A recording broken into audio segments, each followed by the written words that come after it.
హైదరాబాద్ నుంచి వచ్చి ఆ మూసాపేటలో ఉన్న హనుమాన్ మందిర్ నుంచి వచ్చి ఇక్కడ ఒక అఖాడాన్ని ఏర్పాటు చేసుకొని, అఖాడా అంటే ఒక చిన్న సైజ్ ఆశ్రమం అన్నమాట. ఆ ఆశ్రమాన్ని ఏర్పాటు చేసుకొని ఇక్కడ కొన్ని వేల మందికి ఎటువంటి సమస్యలు లేకుండా ఉండడానికి కానీ, వ్యవస్థ కానీ, తినడానికి కానీ, నీళ్ళ దగ్గర కానీ, వాష్రూమ్స్ దగ్గర కానీ ఎటువంటి ప్రాబ్లం లేకుండా అది కూడా ఉచితంగా ఇక్కడ వీళ్ళు సదుపాయాలన్నీ కల్పించినారు.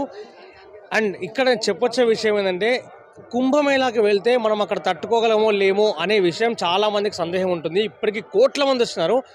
మీరు కూడా రండి.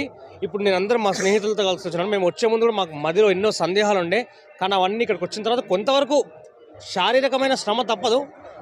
అది తట్టుకుంటే కుంభమేళా అనేది జీవితకాలంలో ఒక అత్యద్భుతమైన ఒక యాత్ర అవుతుంది. ఇది జన్మ జన్మలకు కూడా మనము ఈ పుణ్యాన్ని తీసుకెళ్తూ ఉంటాం. ఇదే మనకు ఆఖరి జన్మ అయిపోయి మనం ముక్తి మార్గంలోకి వెళ్ళిపోయే అవకాశం కూడా ఉంటుంది. కాబట్టి అందరూ కుంభమేళాకి రండి.